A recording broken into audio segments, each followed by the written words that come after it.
La culture congolaise est très forte. En ce qui concerne la ville de Kinshasa, la RDC aussi, même, tout ça influencé dans la culture à pays, mais les Congolais gardent sa culture, les Congolais gardent ses expressions, les Congolais a comme base sa culture, mais il reste ouvert à la modernité ou la culture qui vient d'ailleurs. Même si aucune diaspora congolaise, pas ni congolais, na français peut-être excusez-moi peut-être le côté scientifique mais d'abord sozo balinga la ozo s'identifier na ba musique il y a RDC. Il n'y a pas quelque chose qui peut vendre mieux l'image de la RDC que la culture, que sa culture, que sa musique. Mais malheureusement ce secteur-là est jusque-là orphelin. La musique rumba, oh, le monde mezali ko célébrer, c'est une musique congolaise. Biso ba congolais n'aime to créer rumba. Pourquoi il y a ce manque de communication avant la télévision na biso, avant la télévision na biso, question mné nezali pour la ligne RTNC, ba tchaka biloko parce que on les années émission na bango. Pour ça la promotion il y a produits congolais. La loi congolaise dit qu'il faut que les médias congolais produisent à peu près 60% du contenu local, par exemple, local content. Mais RTNC d'abord, c'est beaucoup plus la politique. Par exemple, d'abord, que notamment il y a ministère en fait, ça qu'on a wapi. Au fille, ça l'affaire d'État, Aïmba affaire d'État, Aïmba banzemo belé sur le Congo. Aïmba. Fali Aïmba stop à la guerre. À ça la fondation na pesa rakutu banino ba mituka ba ambulance la fondation Panzi docteur Mukwege parce que les combattants ce sont des militants de l'UDPS parce que la plupart ba ça combat la poto wana. So tali ndenge ba kenda poto wana ba bima mingi na kanda yawa ya UDPS ba kima na poto. Et moi, je suis remplacé. Kasi combattant liboso abandaki azaya ba na poto. Ndé comme nani président combattant na bango liboso Félix Tshisekedi a un pouvoir. Non mais regardez biso za besoin to investir dans domaine boya boye et la plupart bazo entourer yo yebi ba peut bazo entourer Tshisekedi lelo ba otama matakitane. Mais ce sont les combattants.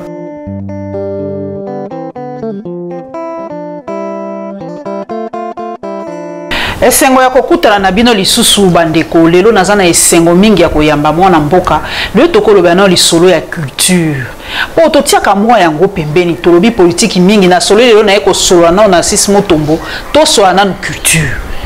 po bato bayebaka penza importance ya culture te na yebi ke tozana mine na yebi ke tozana ba coltan na yebi ke tozana ba manganèse na yebi ke tozana nini mais to na richesse moko monene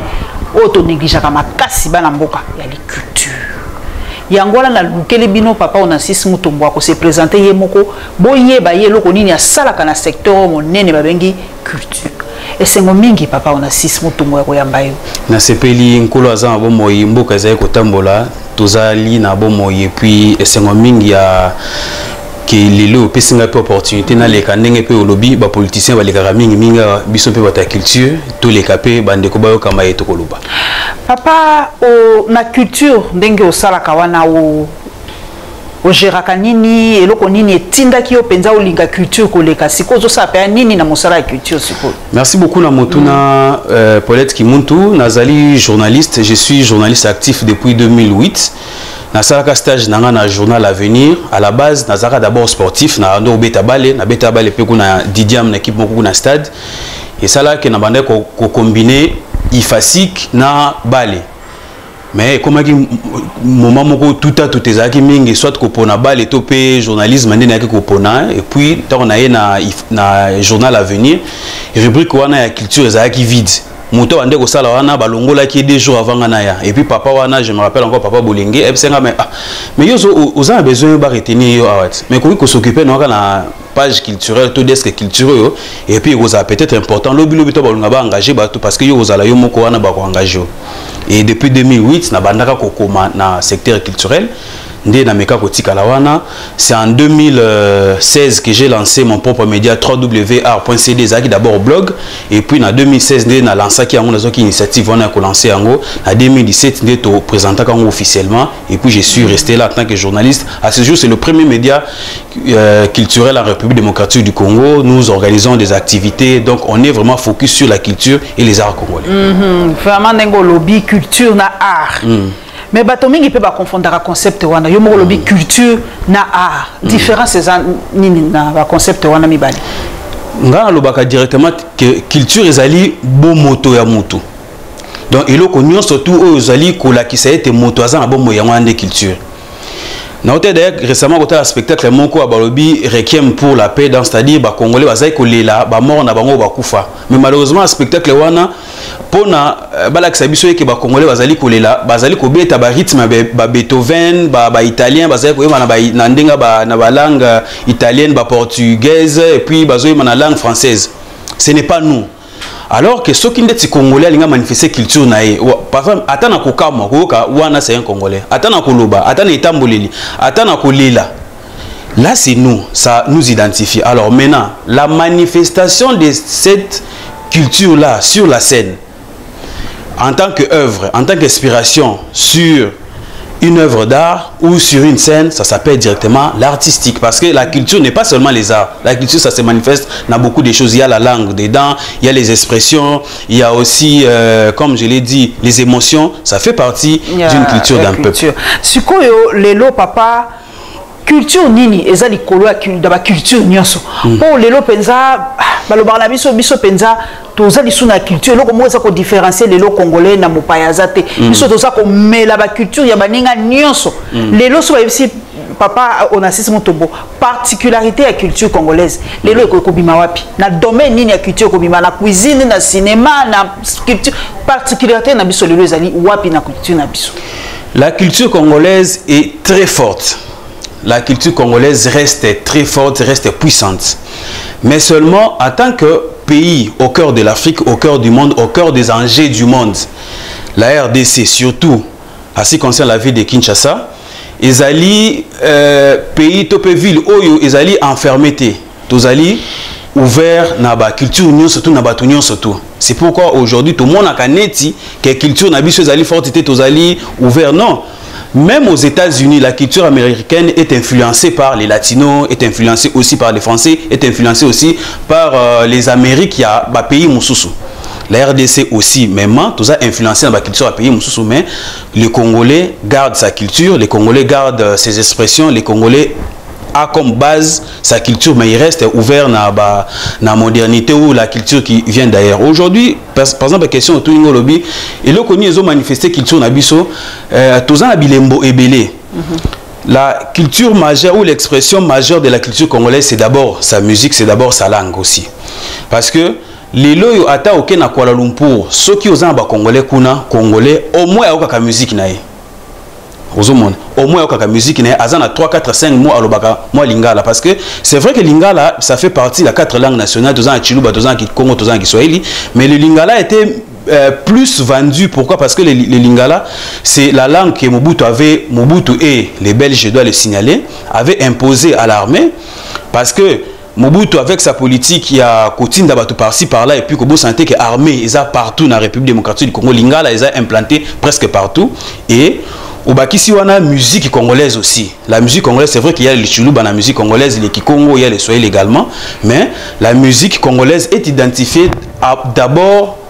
par le lingala. C'est pourquoi le lingala domine un peu les autres langues parce qu'ils sont véhiculés par la musique. La musique est écoutée partout. Même si aucune diaspora congolaise, pas ni congolais, na français peut-être excusez-moi peut-être le côté scientifique mais d'abord sozo lingala aux s'identifier na ba musique il y a RDC au comment on a les lots ndeng biso de ba motivation ça là que tout ça d'ailleurs tout lancer d'abord notre média art.cd parce que quand je m'étais retrouvé en Afrique du Sud en 2017 tout ça na pourquoi na la province kuna les chauffeurs bandeko kumba biso na butu 23h tozolongwa pourquoi ne tozo kende ville mususu na kati kuna a Tchenzembu ya ferré nakata mutu ka tozamba 23h pa na bakuna ayebi ko tata koyeba ngo tazo mime tanga zolo babongo et puis ndeko moka za pembe ne ba guide na biso ba touriste ba sud-africain na bi ah mais zo cha musique ba congolais il y a un congolais pa na biso atozana ya wat nde ba benga nga na ye ngape anglais na habité azo potana nga ndingwa na expliquer que is best congolese musicien ndingwa na expliquer ferré donc c'est pour vous dire que il n'y a pas quelque chose qui peut vendre mieux l'image de la RDC que la culture, que sa culture, que sa musique. Mais malheureusement, ce secteur-là est jusque-là orphelin. Orphelin, parce que au quotidien, le sujet, en gros, na papa, on assiste par le birumba et comment ni patrimoine immatériel et UNESCO. Dossier, en gros, beaucoup landela. Est-ce que ma condiba pour landela to et combien à niveau ni? C'est vrai que vous avez l'opportunité parce que Nazo rappelé les téléspectateurs surtout que la musique rumba le monde ko célébrer, c'est une musique congolaise. Biso ba congolais nem to créer rumba. Biso ba congolais to créer rumba ba créer ngo wapi na histoire ibanda na ba Congo. Na ibanda d'abord dans le royaume Congo parce que le royaume Congo base dans les Congo central lelo et puis tant ba même ba esclave na biso ba keku na ko développer en Amérique latine, c'est pourquoi vous verrez même la rumba cubaine ezali mais la rumba donc en fait toutes les musiques aux monde la musique caliente musique ezala vraiment douceur donc corps à corps donc ça vient de la rumba o ya biso, il y a le zouk dedans, il y a la musique na ba pachanga na kati source nango ezali rumba tango ekei kuna na ba esclave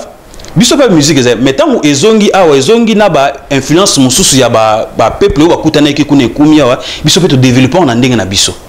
Alors mais déjà il y a 5 ans musique cubaine rumba na bango et côté des gens à patrimoine mais biso ce qu'on est tozo bunda pour que biso peut comme patrimoine mondial et ba comme peut ko célébrer en comme na ba fond au UNESCO banda kotinda pour être to ça là ba projet to développer musique wana comme vraiment mondial mais malheureusement, l'État congolais, on dirait qu'il ne branche pas. C'est-à-dire, on dirait que l'État congolais doit s'investir vraiment mingi pour que les rumba congolais aient comme un patrimoine culturel immatériel de l'humanité. L'État congolais de ce côté-là, parce que le comité scientifique géré par monsieur professeur Yokali, Bazali wana batebele, il y a le Congo d'ici et le Congo d'en face, basangi saki projet na bango pour que ba kene comme ma projet wana na niveau UNESCO, ba résultat ba kozelango d'ici fin de l'année ande tokoye basoki bako ndima biso to pe ko ndima biso te mais parmi babiloko ezaki parmi babiloko basenga RDC bongaki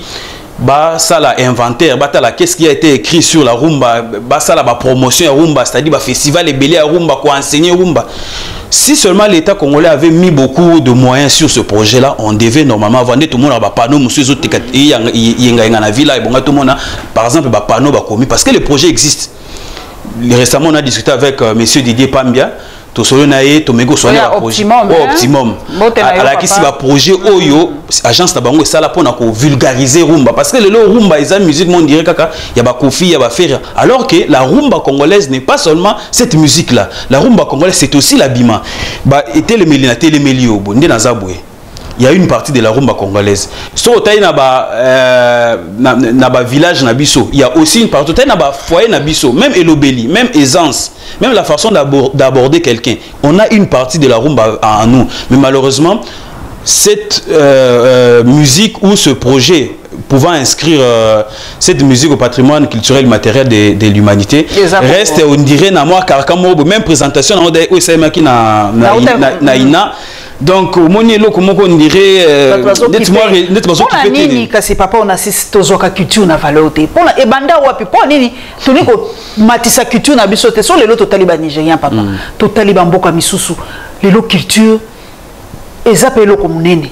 Mais eza ko se manifester les lots pour la ko yeba ba culture ba ningezo yeba par ba cinéma, par ba novela, par ba série, place bazo.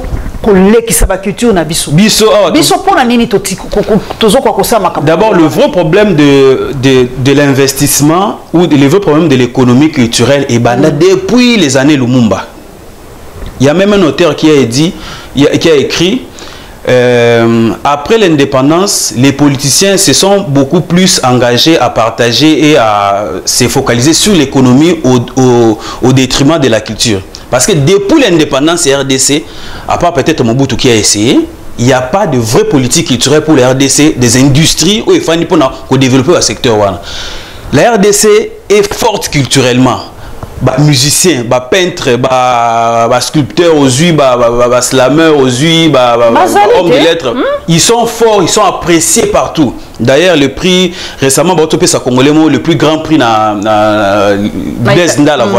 Suisse, le plus grand prix c'est pour la littérature. Tous fort individuellement dans des particuliers. les Nigériens au Tangi, Ivoiriens, c'est l'État qui investit l'argent dans Babilo pour que Batouba Kendaliboso. Ils ont particulier besoin d'investir pour que Batou ça la projet. Mais Abisso ils ont plus les individus, les familles pour passer bas seul. C'est pourquoi d'ailleurs on a initié ce projet là,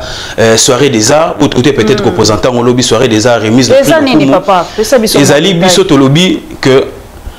il n'y a pas quelque chose qui va mieux la RDC Libanda. Topé na kati où il réunit sa kabiso koleka culture exaltée. Yanga le kola bazana na bon moy misu peut-être ba kufa le kola bazana na bon moy topé sa bomba trophée wana peut-être aux alambon ko baksa sima te mais topé sa bango ata bilembo wana ko yebisa bango ete o bozo sala biso bande ko na bino ba congolais tozomona bozo ata trophée bocha na ndako na bino tango bo mata bokita tango bo talobi ate bande ko nga ba congolais ba mona ki bandiminga quand même ngelo sala tozo sala yango to saki déjà édition moko na 2019 to saki na 2020 à nous peut-être ça le 26 dans le musée national mais malgré bosali yango parfois biso moko ba artiste lokola eloko wana ba investissement mingi ba mombo mingi utaka libanda ba prestation mingi ya mingi minene utaka libanda parfois bo bengi artiste wana po ya koza au moins parfois ko ya na EPT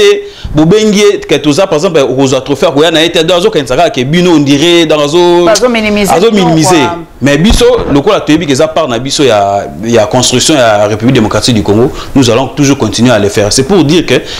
les jours où l'État congolais a kofanda lobiete na tchembo rebelle parce que le budget à 2022 ya culture ça à peine 22 millions 24 millions pardon pour la culture na kati wana il faut foutre ministre faut foutre bazo travailler naie il faut occupation à bureau naie il faut foutre ba prime ya batou et puis il faut que le côté sur membre culture ozoma ba conseiller pe ekili bazana kati il faut abatinda ba mbongo na ba parti politique boss ko ni kubuka na terre ba ministre toza una ministre mona otanga kombote to solo na pe bien bona no na buya tuka toza na mbongo te tozo kanisa pe déjà pour pona ko préparer déjà campagne à 2023 donc ministre azo kanisa ba projet azo kanisa neni ya préparer ba campagne à 2023 c'est pour vous dire que dans secteur local la culture tant que mbongo ko zalate tant que les acteurs politiques ne se mettront pas ensemble pour repenser la politique en RDC mettre en place une politique culturelle vivre moderniser to bandaka ko tatabanaka ka boy to bandaka ko bataka ko kita ba artiste ko mona bazo sala ba prouesse mutuko a fallu aujourd'hui na pays local la Côte d'Ivoire na Cameroun aza l'artiste le plus écouté auto Kunde d'or na Cameroun aza le plus écouté na Côte d'Ivoire na Cameroun mboka na bango kututé. Donc, nous avons des artistes au bazo ça prouesse, mais l'État congolais tarde à reconnaître ses propres artistes. Ndenge na lobby culture et zaka musique, c'est vrai que on est penza branche phare, oui. Est-ce que vous êtes en exergue ba sculpteur, ba peintre, ba cuisinier, ba couturier na biso bato. Est-ce que bon ça bango pe moi liloba po bino bozo loba kaka musicien to boité mais ba peintre bazali ba papa liolo bazalaka ba sculpteur mususu ba ça ebele ba couturier lokwa ba Fanny Mandina ba chérie et ça mais ba Mars création est-ce que bo mizaraka musique beaucoup bato mususu secteur mususu d'ailleurs peut-être dans loba ngoni surtout a été parce que on a pris surtout en tout a pris na biso net année passée to pesa à peu près 25 prix mode des alaki na kati sculpture art plastique art visuel parce que le robot santé que jeune oh le a fani na ordinateur na a créé le affiche toi créé le visuel par exemple émission na mona kayo c'est aussi un artiste photographe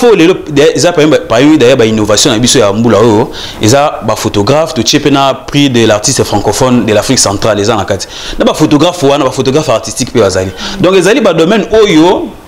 Batouana baza maeli baza ba génie créatif mais l'État congolais azo tala bango vraiment mingi mais biso en tant que média phare parce que l'avantage avec notre média est que tant ndeko Félix Tshisekedi le président de la République a continué à pouvoir na étant asali ba premier discours na ça qui côté échangeur wana alobaki makamba alobaki mamba culture tant asali devant les deux chambres réunies alobaki mamba culture biso en tant que média en tant que bateau tous porter culture pour nous rappeler chef de l'État culture pesali culture pesa tout ça d'ailleurs marche na collectif des artistes et culturels tout ça marche et puis Jafrose Paul les pères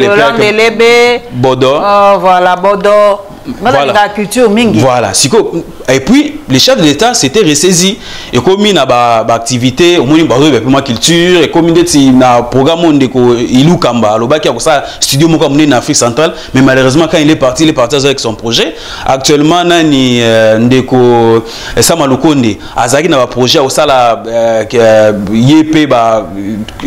circuit, il y a des esclaves congolais, il y a un projet belé, mais création de maison de cinéma dans la République démocratique du Congo, mais malheureusement, jusque-là, tout ça, c'est la caca. Le projet s'est réalisé. Il y a beaucoup de promesses dans le gouvernement en termes de gestion, de participation de l'État congolais activement dans le secteur culturel. Mais malheureusement, ils ont ça le matin. Ils ont dit qu'il y a des promesses. Tout le secteur le secteur cinématographique. Voilà, sous miroir sous la culture monnaie. Les lots biso tozali sous nakolobango sous occupation cinématographique. Les lots total kaka nigérien. Ba série mususu tout ça pour na ba novelas et le koni nezozanga pour na yebite papa est-ce que tozangi ba réalisateur tozangi ba to mbongo o ba koki ko miser ba sela biso telenovela moko ya kitoko basi balata kitoko totalaka window ya bangolais et yaki cartonné window ke cartonné tozangi ba to ko sala ba projet modèle wana pona ko tekape image ya mboka na biso malamu kaka batetombo ingana ndimaka bango mais image ça kitoko te ba image totala ka ya ba théâtre ça nous fait pas rêver.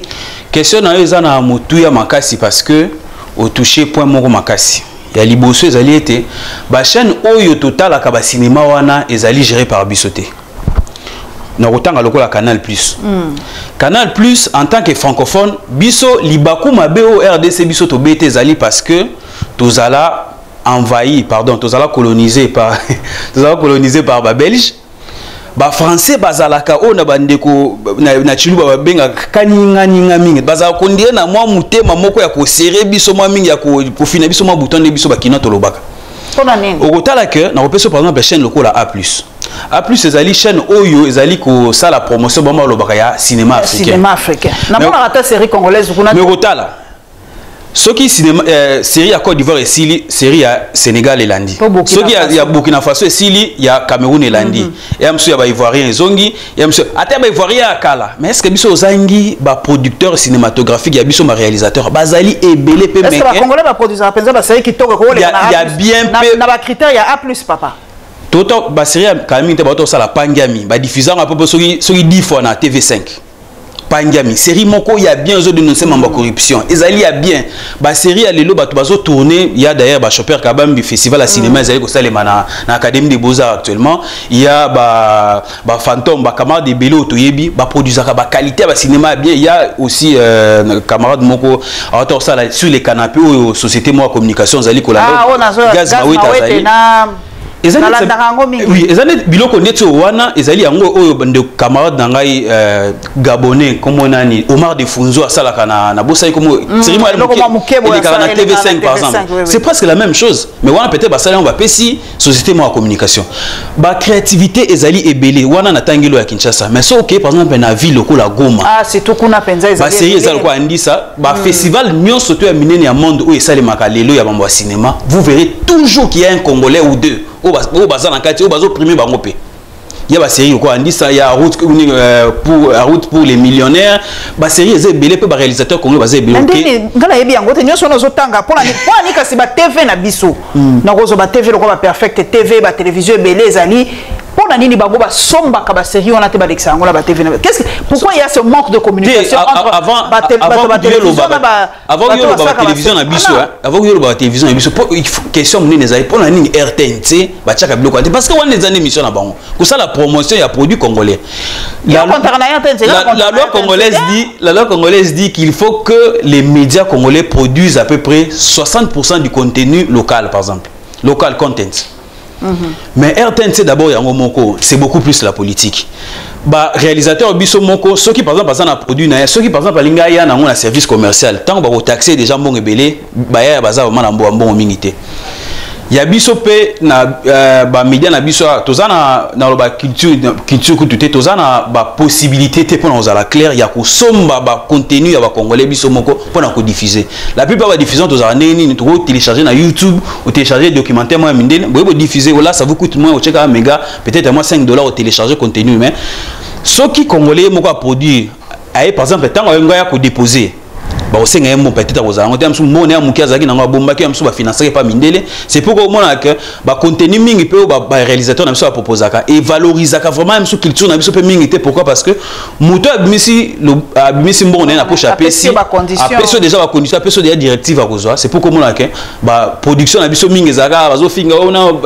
Congo bazo violer batou oh non ba chege bazo iba bazo documentaire mo sur ba chege na rue mais ba kolobate que peut-être qui monte le journaliste elle vit sa vie très bien. Azali Lelo, Azali modèle, on a 6 Moutombo Lelo, journaliste jeune, Azana média nae a postulé qui na UNPC. Bakolo ba ngote bako vendre pas le côté positif. Il y a République démocratique du Congo. D'accord pour finir bouton pour ni permettre bango ba média wana topé bateau wana ba wana ba vivre sur pas sinabiso. Voilà. Donc pas sinabiso c'est ka mbongo po to kipo. Voilà. To ba ka valeur wana te. Pour ba reprocher ka biso mingi ba lobby abiso ba journaliste o tu pe ko tia CT sikango. Biso ba journaliste congolais to boujaka te to kendaka bisika photo komate pour ma confirmer bongo ndenge nini mindele wana bango bakoma ka bisika wana bazokoma biso moko bana mboka tozoko koma gobante tozoko koma ila idjukuna te tozoko koma bisika te faut ya nani. En fait les médias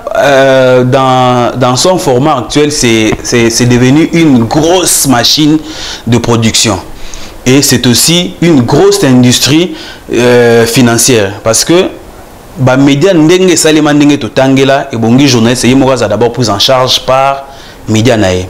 na mois d'avril là on a été kozala acteur principal il y a documentaire moko sur Canal Plus excusez moi tanga bango il y a Canal Plus sur la vie culturelle à Kinshasa. Le documentaire s'appelait Rendez-vous Kinshasa ville capitale culturelle d'Afrique. Ngam nazaki acteur principal là-bas. Moi on m'a payé pour que nazana bango na lakisi bango ya to que ne pas wera na même bon pas wera ya to pas gazma wit même bon pas gazma wit ya to que ne pas grand peintre Chéri Samba na Njili na même bango kuna ya to que ne kota la cité moko côté lac de ma vallée kuna na pas bon bon na que na lakisi bango ya to que ne tambola na fleuve to que tambola bango la fleuve kuna moi on m'a payé et on m'a bien payé aussi ba ya ki pona pardon pona 10 jours on a tourné 10 jours basu bakei par exemple na niveau wana biso moko c'est vrai que moi bozangi mbongo zo sala biso ma problème mais biso moko moi ba congolais lokola moi makoki eza mingi te na misala tozo sala yango na mso moi paresse wana ekoti mais ko senga par exemple prêt na banque c'est impossible que on assiste denga za banque européenne te banque na biso wapi mais la banque on c'est ça to ko la banque na boulevard du 30 juin la banque wana bako yo bo sali wana yo ko sala ngoto sengelo bi yo moko tourner loko wana ba mindele nyoso ba sali wana on assiste incapable de faire ça ngabo on a c'est pourquoi on a commandé propre matériel ngai pour que na sala yango Kozelaté, c'est vrai qu'il y a des particuliers, il y a des particuliers oh lelo soko la ki c'est un projet boena boye mutuloko là batuloko ba Henri Kalama wana DG il y a Académie des Beaux-Arts par exemple. So même les projets na moko makoki na yemi parce que il pas artiste peintre aza DG mais aza artiste peintre na épée so même par exemple projet obi vieux est-ce que na besoin na sombelo pour que na tourner nyanga petit na ngai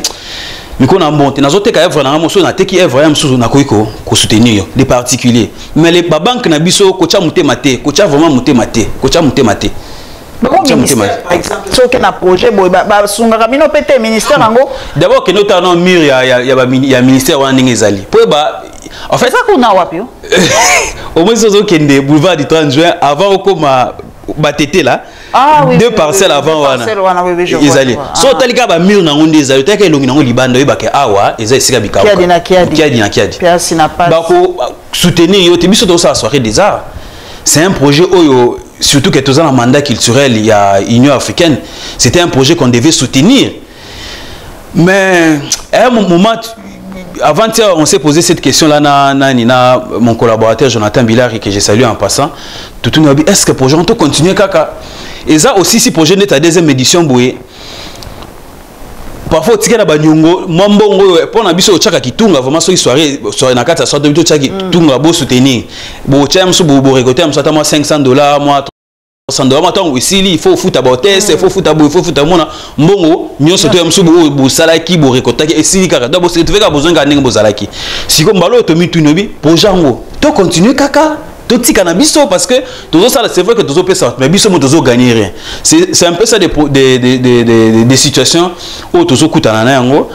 mais en tant que un intellectuel congolais parce que l'intellectuel n'est pas seulement celui qui écrit ou qui se bombe la poitrine que je suis en train d'écrire, je suis un intellectuel. Non, un intellectuel est celui qui trouve des solutions aux problèmes qui se posent à la société. Pour nous, nous avons trouvé que l'artiste Nabiso, Congolais, les culturels, Bazali, reconnu véritablement la République démocratique du Congo en tant que média légitime. On a dit, tout peut ça, et qui permettre bango bakanisaka que Congo ezali Congo zo rencontre ba tango kala papa na yebi ke ote moi loko na kanisi tango mobutu azaka tozaka na babale baliyanja babale ya modèle wana ezaka etambola partout to liyanja sala le tour du monde si pona nini ba projet neti ba genre babale wana ko kozonga lisusu te est-ce que toza sous na ba salle oyo ba to bako tala théâtre lelo parce que kala ba théâtre ezalaka pe na lopoto ba doit faire théâtre classique penza ba ke batali na lingala pe lokwa groupe salon en tout cas groupe eleka groupe salon e pa na ngai zate ezaki penza na ba norme oyo ba ko sango na théâtre pona nini to dégringoler bo pona nini to zoko sukolanda ba norme te poto mite ka pe biso mo to ko bateke mbongo ezate to boité mais pona ni pe to sotia sérieux te ba norme te bon salon pe ezalaka nango extraordinaire te mais salon ezaki quand même otali boy aux 8 mois penser aux 8 mois leçon mais le théâtre pe alelo papa matation tu ko banda premier épisode tu aussi ça tu ne comprends même pas le fil des idées biso moko pe to bitala nanu par responsabilité na makambo biso to ça là c'était un grand réalisateur a sali eloko aux 8 message na kati mais le message ni les autres non, un artiste n'est pas une entité à enlever dans la société. Dans le bon lingala, artiste aza mutu oyo te boko longola na société pona ya sala biloko oyo uti na société te. Artiste azali mutu oyo uti na mboka. Donc c'est-à-dire akopesa kaka ke biloko oyo uti na mboka. Ata ko kende ko créer ndenge akopesa kaka biloko uti na mboka. Uti ko lo ba mambo ya théâtre Mobutu oui. Mais malheureusement pour Mobutu biloko bande ko sala à son âme, grand respect à ces grands hommes. Malheureusement, c'était beaucoup plus dirigé vers sa propre gloire que le pays. C'est vrai que ça portait le pays à un certain niveau parce que les loyaux, ceux qui ont la musique congolaise, pays pays dans le monde des alliés koningana, artistes congolais pays dans le monde des koningana. C'est vrai que Mobutu l'avait fait pour d'abord gloire na yemoko, mais il porte le col à salaki ango. Pour na yemoko ba base solide topé ba base pérenne ezala quitté c'est pour comment on des Congolais parce que ba texte ba salle nous le biana ezate parce que na ville à Kinshasa si on cite 2-3 salles où il y a miné no ba na ça théâtre classique parce que les théâtres classiques existent ba artistes ou ba ça peut théâtre classique bazali mais ou qui n'est par exemple na Wallonie pas belge ou qui n'est par exemple na institut français pas français so qui est là état nani centre culturel ezo ezali wana au tangsama emi so qui est la salle Mungita ou ezali na stade de 24 novembre na croisement ya Kabamba Rena na babenga stade 24 na Kabamba Rena Kasavubu ezali so qui est là au kondimate donc biloko na biso théâtre na biso to infrastructure culturelle. Il y a RDC, ceux qui par exemple na Goma, je vais encore citer pour que bal bagantirer en Kinshasa, ceux qui par exemple na Goma na espace local foyer des jeunes de Goma, Izali école il y a ba congolais mais le financement qui vient là vient d'ailleurs. Nous surtout on ezali kaka reflet il y a que aujourd'hui la culture congolaise est restée parents pauvres. Il n'y a pas assez d'investissement dans ce domaine-là, il n'y a pas assez de structures officielles. Parce que ce qui est la culture congolaise et que les artistes congolais bazali côté l'élément bazali koloba bazali ça peut faire bazo yo kabango libanda bazo benga bango pe libanda ezali ka ba effort moko ba individu bango moko personnel il faut faire ça mais hôtel infrastructure ezali té hôtel investissement projet ezali té ils na FPC ezali font pour la promotion de la culture font ezali mais ceux qui OK pour na ba pesa yo ezali ba pesa ka pour na ko soutenir projet ba pesa ko ba déficit au mbongo. Bon, on peut se à 10 000. Yo sengi, par exemple, 30 000, 10 000 et 10 000. Na 10 000, wana yo mona beaucoup de temps, so ata 7 000. Mais na 7 000, wana temps, so ba bisio, qui faut que ça bato mususu kutu basimi sa mabuka mapangu na bango le okuiza kuna. Misusu loko yeba nya mutu moko bien songolo bengi boina boy. Peso molar financera mais ezali vraiment na compte goutte c'est pourquoi bango pende bazaka basenga ke l'état congolais apesa bango mbongo ya ebele pour que ba financer ba projet donc la culture congolaise est rongée par plusieurs problèmes bato pe baza kolela balobi kala tango londala zalaka primo azai ko pesa bona bosani kombo nango so ko rappeler ngai ezaka quand même na moi nini après baninga baye ko sala kuna na Afrique de l'Ouest baye ko sala Kora baye ko sala makambo ebele eloko nini ezanga biso c'est vrai que yo zape na prix na yo monene mais pour la nini tozana ba séance wana te ya ko primer neti baninga basaka na bamboka misusu chaque saison ba remercier ba star na bango ba remercier ba nini na bango ba musicien na bango bazana ba tapis rouge bazana écrire capé moi stimuler moko boy ndeni toza quand même na ba groupe à théâtre belé bino boza ba journaliste est-ce que tozangi bato ba ko sala jury pour na ko primer peut-être bato à théâtre est-ce que tozangi jury pour na ko primer peut-être bato ba sali boy chaque année tout le monde a un pototi et là on est aux et quand même peut-être pas idée pour nous stimuler par exemple on a gagné prix de la meilleure actrice on a gagné prix na poto Golden Globe Ezali Emmy Award des alliés et tout ça et stimuler capé bango biso to ko ça attend ba prix moko mikete et on constaté ce vide là c'est pourquoi nous médias A.CD médias légitimes dans ce secteur to biso to primer bango je me rappelle que quand les vieux Banza Mukale étaient encore en vie paix à son âme un grand homme de culture aussi il y a une qui prix de mérite et de reconnaissance nationale. À ça, là, des éditions, bah prima bah wera, bah prima bah artiste surtout miné, bah prima kabon, bah pesa bah pen, non bah enveloppe, bah pesa enveloppe, bah ça là yango. Mais le col là pas na biso. Et ça, ce qui ministre qui bah projet n'enio surtout ça qui n'ango qui n'ango projet n'ani prix wana pe et là. Tout le monde a récemment et ça à peu près 10 éditions déjà. Problème qui n'est mon amboka n'a pas répété kufa pour la nini grand frère ça là qui peut aider mon amboka mais le seul problème c'est que mandat régime où t'as collé nous savons beaucoup de choses qu'on a reproché à ce régime là le fait que moi c'est mon avis ça n'engage pas le reste le fait que notre vieux avait associé certaines figures politiques na projet na wana mona mboka ndé bat bakoma ko se désolidariser na koma ki bande ko musu politique mona ke bat bazo boya ye côté mo boya ye wana bazo premier et koma ki porté par des politiciens ndé bato ba se désolidariser ki nango à part ça il y a eu des conflits entre ndeko problème Kendi na personnel les vieux Alfred Liolo pour na trophée ba salela ki bango wana ba kenda ki na niveau ba justice koma ki la justice kota ki maman makasi ndé moi ke gaz et silaki l'inde ko problème qui n'a ça récemment ko tameka ki ko ba 2020 ça meka ko relancer en ressources qui a lancé en met et que n'avait ka bon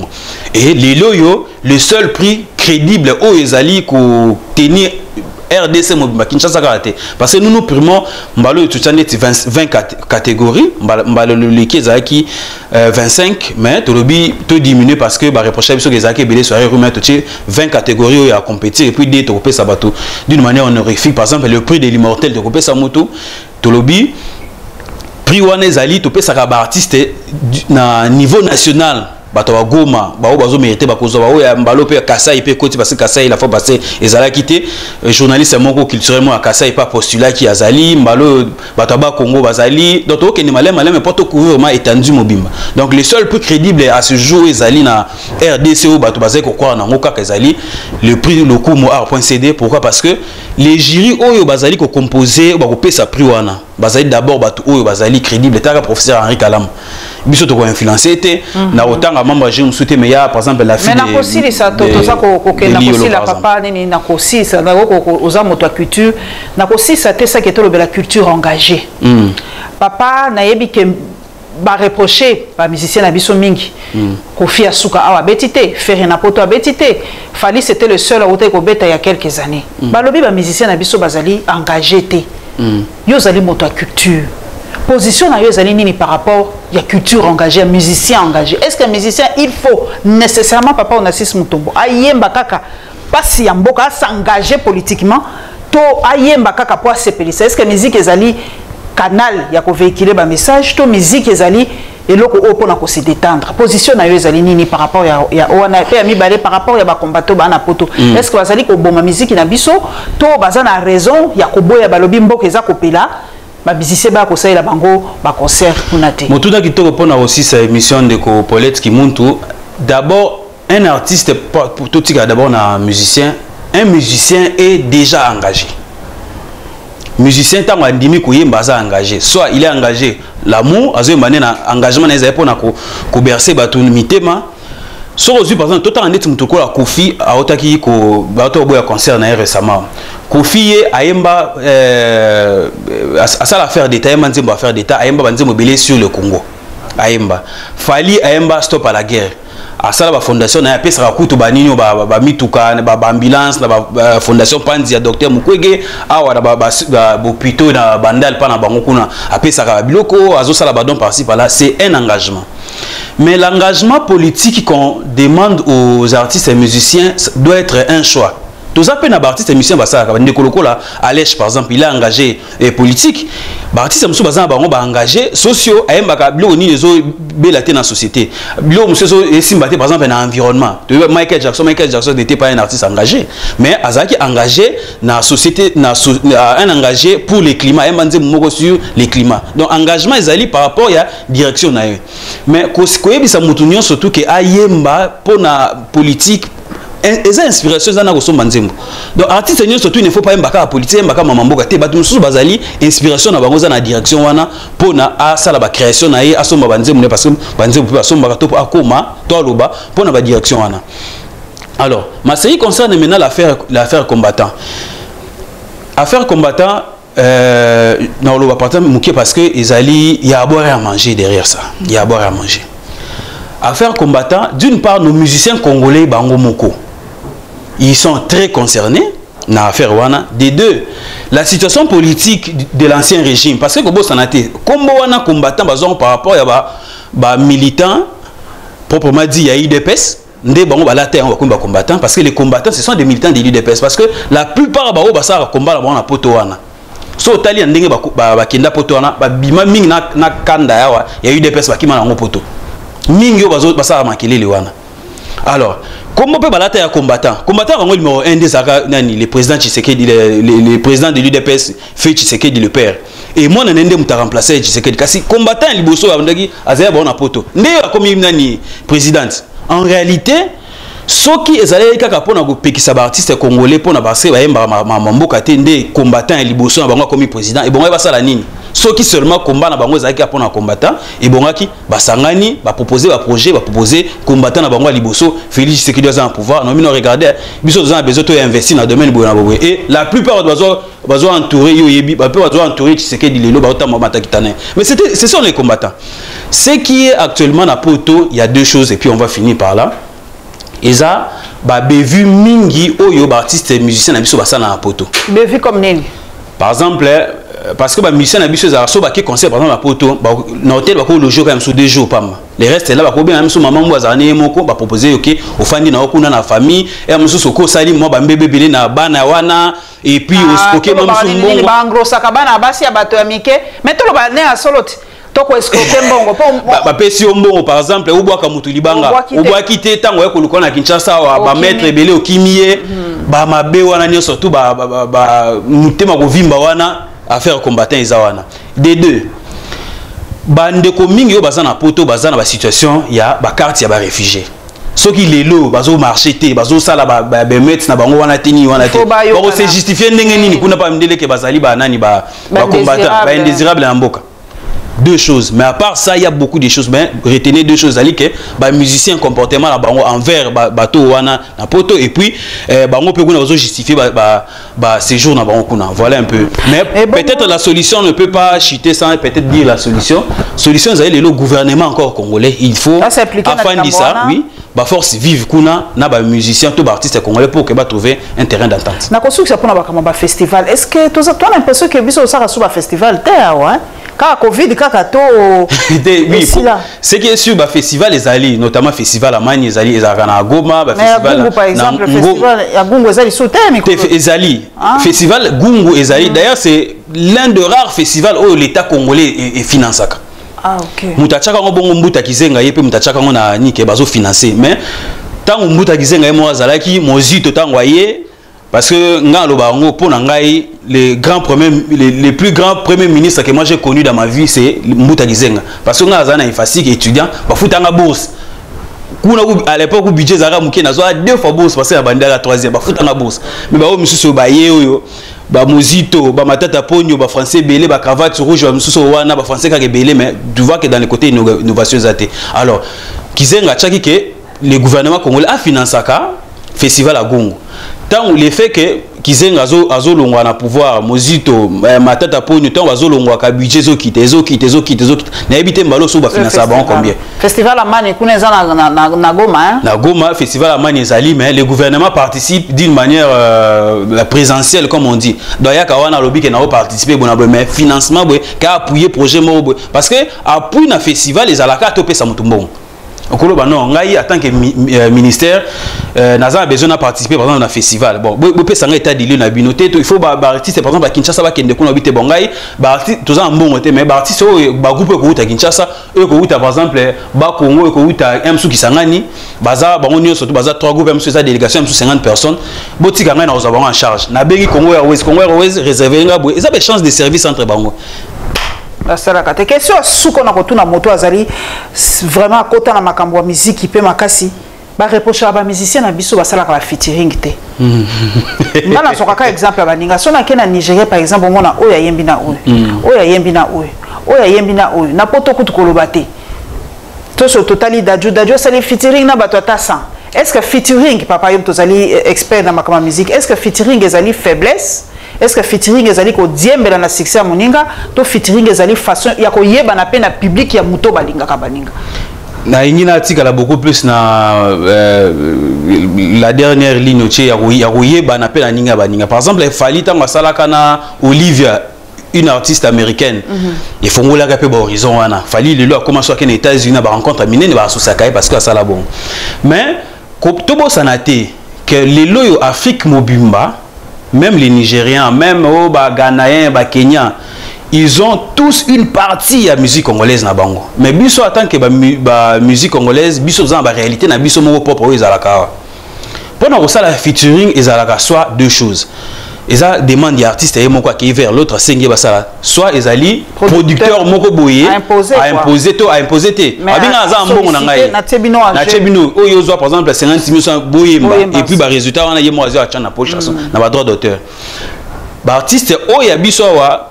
ba artiste na biso mingi banda depuis ba lwambo ya biso za confirme na mutu aza maître aza reine aza king na coin na ye. Le plus grand featuring qu'on a entendu depuis quand on était petit, c'était le plus grand featuring, les concerts, il y a Viva, il y a Nani, il y a pardon, il y a Wera, na JB. Il y a featuring, non, featuring, il y a album. Et ça les matins. Et ça les matins. Mais c'est quoi le plus grand concert de l'histoire depuis que l'humanité,